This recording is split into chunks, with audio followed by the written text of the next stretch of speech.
A paz do Senhor a todos. Eu sou a Lara e a palavra de Deus fala que há um tempo para todas as coisas. E chegou um novo tempo. Estamos dando início ao podcast do Apóstolo Mário. Eu fui escolhida para ser a primeira apresentadora, mas pode ser outras pessoas. Esse primeiro foi por pura pressão, né, não, gente? Não, você foi escolhida por livre e espontâneo amor.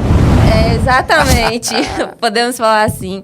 E é o início de um sonho, né, de um propósito que Deus colocou no coração do apóstolo Mário, né? Para quem não sabe, ele já apresentou alguns programas de televisão e isso sempre palpitou, né?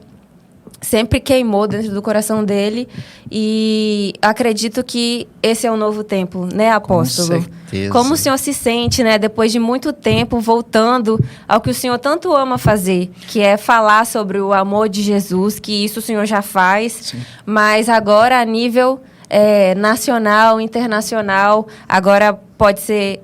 Muitas vidas podem ser alcançadas, né, através desse podcast. E como o senhor se sente em relação a isso? Ok, pessoal, eu desde de pequeno, vou falar para vocês aqui rapidamente. A nossa vida foi muito difícil, né? Nós éramos muito pobres e a gente não tinha televisão. E a gente ia para cada vizinha assistir televisão e minha avó ainda achava ruim porque era crente e não podia assistir televisão. Então a gente ia escondido assistir televisão. Eu achava tão bonito aqueles repórteres falando, poxa, um dia eu queria estar na televisão falando, um dia eu queria poder... Mas eu nunca imaginava que seria para a glória de Deus, que seria para falar do amor de Jesus. E hoje o meu sonho se tornou realidade, muito mais realidade ainda, que é falar do amor de Jesus, sabendo que pessoas estão ouvindo, pessoas milhares estão sendo de pessoas, né, podem ser alcançadas através desse vídeo e dos próximos vídeos, gente. Já se inscreve no canal, curte, segue o apóstolo nas redes sociais para ficar por dentro de tudo. Dá um like aí, né? Dá um like no vídeo, se inscreve, compartilha esse vídeo também com outras pessoas. Isso aí. Eu tenho muita história, eu tenho muita coisa boa para compartilhar e é isso que o nosso podcast vai oferecer para as pessoas. Momentos de palavras que nós vamos ministrar, momento de aconselhamentos, né? A gente vai abordar aqui vários assuntos como a gente já tem abordado aqui, falar sobre vida emocional, vida espiritual, pessoas que hoje estão sofrendo na questão da ansiedade, depressão, né? Nós vamos falar também sobre salvação, vamos falar sobre pessoas que falam na questão de suicídio, homicídio. Então nós vamos falar o que a Bíblia fala sobre o suicida, o que a Bíblia fala sobre o homicida. Então nós vamos poder trazer aqui assuntos para edificação no geral, né? E eu tenho certeza que esse podcast ele veio para fazer a diferença. Sim. E eu me sinto muito honrado por essa equipe que Deus preparou, vocês que estão aqui conosco hoje. Essa equipe vai aumentar, tá? Nós vamos trabalhar algo maravilhoso aí. Esse é o primeiro de muitos. Ok, oferecer um podcast aí para trazer a bênção de Deus para esta nação, para esse povo que acompanha, pessoas que estão em outros países também. Tenho certeza que esse podcast veio para fazer a diferença. Amém, glória a Deus.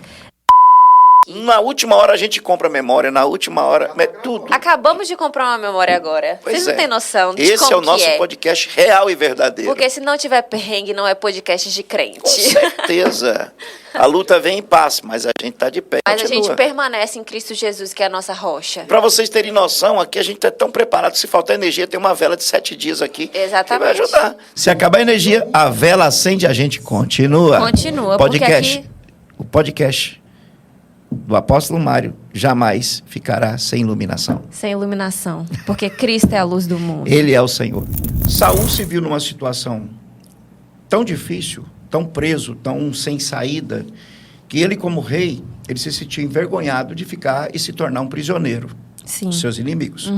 Então ele pede para que o seu pajem, aquele que caminhava e carregava suas armas, matasse ele. Só que o pajem olhou e falou assim, eu vou fazer isso longe de mim, matar um ungido de Deus e tal.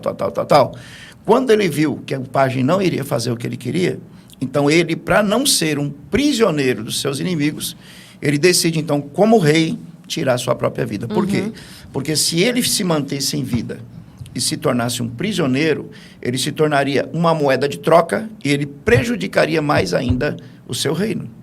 Então ele preferiu tirar a vida e deixar com que Deus resolvesse o reinado dali para frente. Foi o pensamento, eu quero crer que foi esse pensamento dele.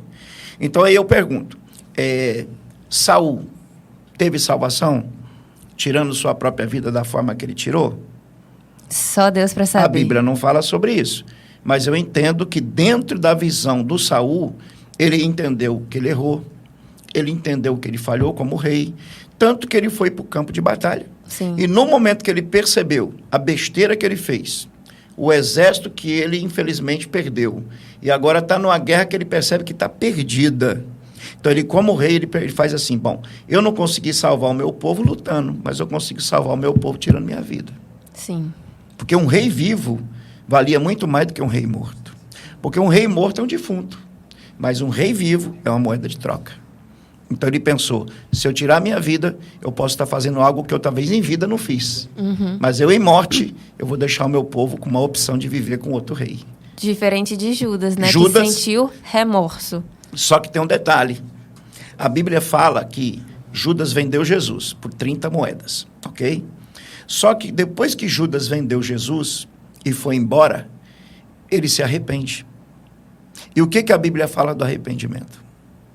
Aquele que se arrepende, aquele que confessa, aquele que deixa, ele alcança misericórdia. O que aconteceu? Judas se arrependeu. Ele volta novamente lá nos sacerdotes. Quem eram os sacerdotes? As pessoas que condenava e absolvia. Não tinha Jesus para fazer isso. Jesus veio como Messias e foi o mestre de Judas. Mas não era Jesus ali que coordenava, eram os sacerdotes. O que Judas entendeu? Eu me arrependi de ter vendido o meu mestre. Vou voltar lá, vou pedir perdão e vou devolver essas moedas. Porque eu vendi uma vida inocente, o meu mestre. Quando ele chega nos sacerdotes, que eram aqueles que poderiam liberar o perdão para ele, eles deram as costas. Eu vejo Judas chegando e dizendo assim, ei, eu vim aqui para dizer que eu me arrependi. Eu vendi um sangue inocente, é meu mestre, eu não quero essas moedas, eu estou arrependido, eu queria o perdão. Os sacerdotes viram para ele e falam assim, que temos nós com você? O problema é seu. Você já vendeu, faz o que você quiser com essas moedas. O que ele faz? Ele pega aquelas moedas e joga nos pés do sacerdote. Se ele não tivesse se arrependido de verdade, ele voltaria com as moedas na mão. Bom, já que eu estou, entre aspas, prejudicado, vou levar esse dinheiro então e pronto. Mas não, ele joga o dinheiro e sai de lá totalmente triste. Por quê? Porque só quem poderia absolver ele eram os sacerdotes. Então, os sacerdotes que poderiam absolver, condenaram ele. O que aconteceu? Ele falou, e agora? E agora eu não tenho perdão. Não tenho perdão, não tenho saída e meu mestre já está sendo preso. O que eu vou fazer da vida? Vou tirar a minha vida, porque a minha vergonha vai ser muito grande. Então é melhor eu tirar a minha vida e não ser aquele que envergonhou o seu mestre, aquele que envergonhou os seus irmãos, aquele que envergonhou uma nação. Então eu prefiro tirar a minha vida. Aí foi quando Judas foi e a Bíblia fala que ele se precipitou no monte. A maioria fala que ele se enforcou. Mas no original, ele se precipitou do monte, jogou-se, se suicidou. Pelo impulso, né? Pela tristeza. Talvez no momento ali que ele tenha se matado, ele, tipo assim, nos últimos minutos, ele pode ter se arrependido também de ter tirado sua própria vida. E aí, pela ciência, algumas pessoas falam que existe aquele segundo ou minuto, sei lá, milésimos de segundos, que a pessoa tem ainda dentro do seu subconsciente de haver um arrependimento. Quem sou eu para dizer que alguém não se arrependeu, baleado, esfaqueado, caiu de um precipício, coisa assim? Não sei. Eu só sei que depois que morreu, é só Deus que sabe o que aconteceu, o que vai acontecer. Então, eu não julgo Judas. Não julgo. O Judas foi para o inferno. Jamais eu posso julgar, ou qualquer pessoa pode julgar o Judas, dizer que porque ele se suicidou, ele foi para o inferno. Exatamente. Até porque tem aquela passagem, né, que fala que nem a morte nem a vida pode nos separar do amor de Deus. Então, quem sou eu para falar assim que ele foi condenado ou não? Deus, ele abomina o pecado. Ele não é a favor do pecado, mas ele ama o pecador. Exatamente. Então, se nem a morte, se nem o meu pecado pode me separar de Deus, nessa situação, não tem uma resposta concreta, né, para dizer se é ou se não é, se vai para o lago de enxofre ou se vai para o céu, para a vida eterna. Então, você percebe que existe duas mortes, a morte física e a morte espiritual. Então, hoje a gente percebe muitas pessoas que já se suicidou espiritualmente falando. que estão na igreja, mas o espírito... Acabou, está morto espiritualmente. Uhum. Então a pergunta é, a pessoa morreu, ela vai para onde? Não sei. É Deus que vai fazer esse julgamento, não somos nós. Uma vez eu ouvi um pastor falando assim, achei até interessante, ele falou assim, cara, lá no céu vai ter tanta surpresa. Aí ele começou a fazer uma analogia falando assim, imagina você chegar lá e falar, ué, você aqui... Aí você vai olhar e falar, cadê o missionário? O missionário não chegou aqui, não. O cara vai dizer, poxa, então naquele dia pode ser que aconteça de ter muitas surpresas. Então, eu falo aqui assim, mas eu não vejo muito por esse lado, porque existe uma teoria que na vida eterna, eu não vou conhecer você lá. Nem você vai me conhecer. Imagina chegando na vida eterna, você vai reconhecer o seu marido, vai ter love lá. Não tem. Não tem como, não tem. Né? Então, vida eterna, o único amor é para com Jesus. A única pessoa que vai nos alegrar é Jesus. A única paixão vai ser Jesus. Então, você não vai lembrar que o Lucas foi seu esposo, que você foi apaixonada por ele, que você era seu marido, e nem ele vai lembrar de você. Mas nós vamos estar diante de uma glória tão grande, diante de um mover tão grande com o nosso próprio Deus de frente para conosco, que a vida eterna, ela vai nos dar essa condição de viver uma vida sem ter falta de nada. Sim. Então, no mundo, nós temos a necessidade de termos alguém, de falar com alguém, de ter ouvir comunhão, alguém, né? de ter comunhão, de ter relacionamento, de ter prazer, que foi Deus que deu o prazer pra gente. Por isso que a gente se casa, coabita e faz família, porque existe o prazer que Deus nos deu na questão de vida de intimidade. Mas quando entra na eternidade, aí é algo que nós jamais poderemos descrever. Lembra o apóstolo Paulo que ele fala assim, conheço um homem que foi arrebatado até o terceiro céu. E ele viu coisas inefáveis que jamais pode ser revelado. Então ele estava falando dele mesmo. Que ele alcançou o terceiro céu em arrebatamento, viu coisas inefáveis que ele não poderia falar e nem relatar para ninguém. O que ele viu? Não sei. Ele deixou só essa... Acho que não teria nem palavras para explicar, né? Tem como. Até porque não faria sentido, vamos supor. Eu caso, aí o meu marido morre. Misericórdia. Não. Que isso não aconteça. Claro que não. Aí eu vou e caso de novo. Aí pensa, eu chego no céu, aí eu vou... Quem vai ser meu marido? Imagine. Não tem sentido Você isso. chegar lá e falar assim, uai, tá os dois aqui? Como é que fica esse negócio? Então não vai existir isso de jeito nenhum. Até porque eu tenho uma canção que eu gosto muito, que fala bem assim, que a vida eterna é conhecer a Jesus. Então eu acho que quando os nossos olhos contemplarem a beleza, né, que é o Senhor, que é a presença dele, que eu acredito que o maior dom que Deus pode nos dar é a presença dele. Acho que nada mais vai fazer com que os nossos olhos se desviem, né? Nem para a direita, nem para a esquerda, mas a gente só vai poder ou precisar ou querer contemplar a presença, a beleza do Senhor. Você imagina, aqui na Terra, nós estamos vivendo agora o ano da presença. Então, a gente tem abordado vários assuntos biblicamente falando. Por exemplo, Moisés conduz lá milhões de pessoas. E Moisés está acostumado a lidar com as pessoas, problema das pessoas, o dia a dia, tal. Chega um dia que Deus fala para Moisés, estou cansado desse povo, esse povo é rebelde, eu vou matar tudinho. Fica tranquilo, eu faço outro povo para você. Aí Moisés vira para Deus e fala, não, Deus, você vai fazer isso? O que vão dizer de ti? Que Deus é esse que salva um povo e mata um povo? Não mata esse povo, não for matar ele, só tira meu nome do livro da vida também. Aí Deus falou, então tá bom, vamos fazer o seguinte então, você vai com esse povo, mas eu não vou com você. O que Moisés fala? Senhor, se a tua presença não for comigo, eu não arredo meu pé. Porque a tua presença me faz descansar. Então a presença de Deus nesse mundo é a gente que busca. Mas na eternidade vai ser comum. Vai ser Ele presente conosco. Ele nos servindo. Imagina isso. O exército de anjos nos servindo. Lá você não vai ter cansaço, fadiga, nem dor, nem lágrima. Lá nós não vamos andar e cansar. Eternidade, vai flutuar? Não sei. Sei que andar nós não vamos cansar nem nada. Então a eternidade é algo que jamais alguém pode relatar de fato, que nós nunca fomos lá e voltamos. Sim. Tá entendendo? Mas é algo que dá um prazer tão grande. Não tem quando você está no lugar que você está amando tudo e você esquece do problema, da dificuldade, da dívida. É aquele prazer que dá. A eternidade vai ser algo muito além disso, que você não vai se lembrar de nada que aconteceu, de nada que foi, mas você vai querer muito mais, de forma mais intensa, aquilo que você já está mergulhado dentro. Isso é eternidade. Aí tem um senhor que contou uma história muito bacana. Diz que um senhor e uma senhora casaram, né? Tantos anos de casamento, 50 e poucos anos. E aí o velhinho morreu. O velhinho morreu, foi pra glória, tá lá na glória, tá aí a velhinha ficou. Aí um dia a velhinha morreu também. Aí a velhinha chegou lá na glória, entrou por aquela porta, o anjo abriu a porta, aí ela entrou procurando o velhinho, olhando para um lado, para o outro, daqui a pouco ela olhou no meio da multidão, lá viu o velhinho, ela falou, meu velho, eu falei, aqui não, lá no juramento, até que a morte o separe. Aqui o meu negócio é Jesus. É Jesus. Então, assim, é uma realidade. Eu vejo pessoas querendo dar respostas aonde ele não tem respostas. E aí que confunde as pessoas.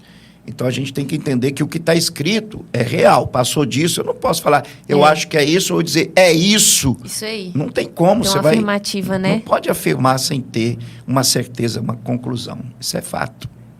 Pois é. Em relação à depressão, né, eu falo assim, ansiedade, né? Porque existe uma diferença de depressão e ansiedade. A depressão, ela é, de fato, uma doença, né? E a ansiedade é aquela preocupação. Tanto que a gente vê várias passagens, né, do salmista, em momentos que ele fala com Deus, que ele está, se eu não me engano, é Salmos 38, que fala que o Senhor conhece a minha ansiedade e o Senhor é quem me completa. Então, assim, eu acho que nos dias de hoje, é inevitável a gente não passar por momentos difíceis. Só que quando a gente não confia no Senhor, é como se a gente estivesse negando o nosso Deus, né? Que Deus é esse que eu sirvo se no momento de aflição, se no momento de tristeza, eu não elevo os meus olhos para os montes, né? De onde vem o meu socorro? Porque a gente precisa depositar o nosso socorro no Senhor. Então, é muito fácil eu não querer passar por momentos de dificuldade. Com Deus, quando a gente está feliz, tudo é bom, tudo é fácil. Mas é no secreto, no deserto, né? Como muitos crentes falam. É no deserto que Deus, ele nos coloca à prova. Realmente você é meu servo? Igual aquela passagem de Jó, né? Que ele fala que antes eu só ouvia falar e agora os meus olhos podem contemplar. Então, Deus, ele quer ter essa intimidade com a gente, porque a Bíblia fala que a glória do Senhor é esconder as coisas. E a nossa glória é descobrir aquilo que o Senhor está ocultando. Então, ele quer nos revelar muitas coisas, né? Só que a gente tem essa certa dificuldade em confiar no Senhor. Por isso que a ansiedade é um sentimento, né? Só que ela não pode nos moldar, porque isso pode acarretar como a depressão, isso pode acarretar a vários outros pecados, né? Como o amor, a falta de amor ao próximo, a falta de amor a si mesmo, principalmente, né? E como o senhor falou, né? O assassinato, ele é um crime. E a pessoa depressiva, ela não tem um norte, né? Ela não tem um norte, ela não procura salvação em Deus. Então, eu acho que a pessoa que está com depressão, ela não tem mais assim, Deus é o meu Senhor, Ele vai me resgatar. É como se a pessoa desistisse também do Senhor. Porque por mais que a gente passe dificuldade, por mais que a gente passe por provação, a gente crê que a gente tem um Deus que vai nos salvar. Não importa se vai ser aqui, mas em algum momento Ele vai nos salvar. Mesmo que a gente morra, mas a gente crê que o nosso Redentor vive e Ele virá nos salvar. Pode ser que a nossa glória não seja aqui também e a nossa glória seja no céu. E eu queria saber, assim, do senhor, um momento, se o senhor quiser falar também, claro, um momento de grande frustração que o senhor passou. Pode ter sido com pessoas, pode ter sido em relação ministerial também. Um momento de profunda tristeza e como o senhor fez para superar essa frustração, né? Essa tristeza. Entendi. Olha só, a questão da depressão e a questão da ansiedade são duas coisas que trabalham em conjunto com a vida. Não tem como fugir disso. Exatamente. Por quê? O que acontece? Você falou aí de Jó. Imagina, Jó, ele sabia quem era Deus. Sim. O próprio Deus testemunhou dizendo assim, viste Jó, meu servo, ele é fiel, ele é sincero, ele se desvia do mal, ele é íntegro. Ele é um homem que eu admiro, ele é o meu filho. Aí, de repente, o próprio Deus permite que Jó comece a perder tudo que tinha. Imagine Jó olhando e dizendo, poxa vida, eu sou leal, Sou fiel. O próprio Deus fala comigo e tudo, e agora, por que ele está tirando tudo de mim? Só que o próprio Jó está ali vendo tudo acontecendo e Jó está dizendo assim, não, tudo bem, ele deu, ele quer tirar, deixa quieto, vamos ver até onde vai. Ah, tudo bem, Deus deu, Deus tirou, bendito seja o Senhor. Ah, Deus deu, Deus tirou. Então as notícias ruins foram chegando, ele foi recebendo. Mas chegou um momento que Jó disse assim, poxa vida, pereça o dia que eu nasci. Não é possível, que não seja nem escrito no calendário, porque passar por tudo isso que eu estou passando não é possível. Será que Deus me abandonou? Não, eu não quero crer que Deus me abandonou. Então, começou a ter aquela luta interna. Só que a Bíblia diz que Jó, ele venceu porque a sua confiança foi muito maior no Deus que ele servia. Tanto que ele diz, por certo eu sei. Olha só, por certo eu sei. No fundo, com tudo isso que eu estou passando, eu sei que o meu Redentor vive e ele se levantará. Nem que seja no último segundo, milésimo de segundo do segundo tempo. Ele vai se levantar ao meu favor. A mulher disse para ele negar a Deus. Os amigos que estavam em volta, em vez de ajudar, condenaram ele. Então, imagina o estado que ele estava. Eu fico pensando nisso para a própria mulher falar. Imagina. Então, amaldiçoa esse Deus e morre. E morre. Aí ele fala, como é que eu vou amaldiçoar um Deus que sempre me abençoou? Como é que eu vou amaldiçoar um Deus que foi comigo até aqui? Não. Se ele foi comigo até aqui, nem que todo mundo esteja certo e eu esteja errado, eu vou permanecer. Aquele assunto que ele estava falando anteriormente. Sobre a questão de você entender que ninguém mais está comigo, ninguém mais me aceita, ninguém mais me perdoa, então eu vou tirar minha própria vida. Jó falou, não. Eu sei que o meu Redentor, minha mulher pode me abandonar, meus amigos podem me acusar, mas eu tenho certeza que o meu Senhor vai se levantar. Imagina Deus do céu olhando e dizendo, esse é o meu filho. Então eu vou falar agora por mim. Eu já passei N situações na minha vida. E eu acredito o seguinte, eu sempre falo que a gente tem que colocar uma linha divisória na vida da gente do que passou e viver o que Deus está proporcionando. Então, às vezes, eu não acho muito legal. As pessoas estão sempre falando, porque eu passei, porque eu vivi, porque eu sofri, porque eu chorei, porque eu perdi. E contar um testemunho do que ele viveu. Então, eu prefiro contar o que eu vivo. Sim. Então, eu passei por situações familiares, por situações de pessoas que me decepcionaram, me frustraram, me abandonaram, pessoas que pegaram dinheiro emprestado meu e me deixaram na mão. Uma vez uma pessoa pegou um dinheiro emprestado meu para poder socorrer uma situação dele e depois eu me vi numa situação difícil que meus cheques voltaram. Eu fui falar com ele e falou assim, não tem como te pagar, se você quiser você me mata. Eu olhei assim e falei, poxa vida, quer dizer que na hora do sufoco eu emprestei o cheque, agora o cheque foi lá, bateu, voltou, eu vou ter que arrumar minha vida para continuar com meu nome limpo. Sim. E o cara não vai dar nada. Resultado, eu tive que arrumar dinheiro, pagar a conta e até hoje esse cara nunca mais me pagou R$1. Então, é frustrante isso. Você ajuda uma pessoa, estende a mão para a pessoa, aí na hora que você vai falar com a pessoa para ela fazer o que ela tem que fazer, pagar o cheque que ela pegou emprestado, ela te dá uma resposta dessa. Então, já passei N frustração, só que eu sempre tive uma seguinte atitude. Atitude é tudo na vida de uma pessoa. Que nem você falou aqui, a depressão hoje é constatado, é uma doença. A pessoa que está em depressão ela precisa pedir ajuda. Sim. E principalmente pessoas que se dizem cristãs.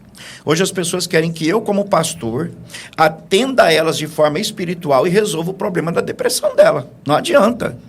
A depressão em si não é um caso espiritual, é um caso emocional. Um caso clínico, né? Um caso clínico. Então, ela vai precisar de um profissional ou de uma profissional que vai sentar e vai passar para ele o caminho que ele tem que entrar para poder ir limpando, né, essas sujeirinhas que foram entrando e prejudicando e pesando para ele não querer mais caminhar. E isso é um assunto muito sério também, porque hoje, né, acho que não só hoje, mas desde sempre, os cristãos, eles espiritualizam tudo, né? Pelo fato da depressão ser uma doença, eles acham, não, é um espírito ruim, isso é demônio, isso aí tem que orar, mas da mesma forma que a gente precisa ter uma alimentação regrada, da mesma forma que a gente precisa ir à escola para aprender, a gente também precisa buscar ajuda quando é necessário. Não só espiritualmente falando, né? Porque tem momentos da nossa vida que a gente precisa de ser cuidado pelos nossos pastores. Exatamente. A gente precisa, primeiramente, reconhecer que aquilo é uma doença. E muitos cristãos hoje, eles não reconhecem isso como uma doença. Eles acham que é demônio. Demônio, exatamente. Espiritualizam tudo. É isso aí. Então, eu como sacerdote, eu tenho atendido pessoas que me ligam e falam, eu estou passando, eu tive um problema no casamento, a separação, e não sei o quê, e eu perdi meu emprego, e estou perdendo tudo, e tal, e não sei o quê. E você percebe, a pessoa começa a chorar. Se vitimizar, muitas vezes. Aí você percebe e fala, peraí, tem nada espiritual aí. Você fez besteira, você deu um passo errado, perdeu tudo isso, e agora está se sentindo culpado. Então, na realidade, você é culpado. Sim. Mas o que você tem que fazer? Você tem que ver onde você errou, pedir ajuda para recomeçar. Então, vai ter coisas que você nunca vai conseguir devolver, mas vai ter coisas que você vai conseguir restaurar. Para isso, você precisa de ajuda. Alguém que vai te dar um norte, alguém que vai te dar um medicamento para acalmar os seus nervos, porque o seu interior está em guerra. E essa guerra no seu interior não é espiritual, é emocional. E aí, como é que eu vou resolver? Orando? Muitas vezes é até questão de ego, né, ferido. Acho que principalmente, assim, para o homem, que é o sacerdote do lar. Fiz errado. Muitas vezes não reconhece o que fez de errado. Aí quer buscar ajuda. Pastor, ora por mim, porque se o senhor orar, vai resolver. Mas se ele não tiver tomar as atitudes corretas, o problema não vai ser resolvido. É isso aí. Queria trazer também uma novidade fantástica. Queria ouvir do apóstolo para saber se realmente é válida a questão da Escola Aliança 2025. Vai acontecer ou não vai? Já está acontecendo, já Glória é fato na cidade de São Mateus. As salas já estão quase prontas, tá?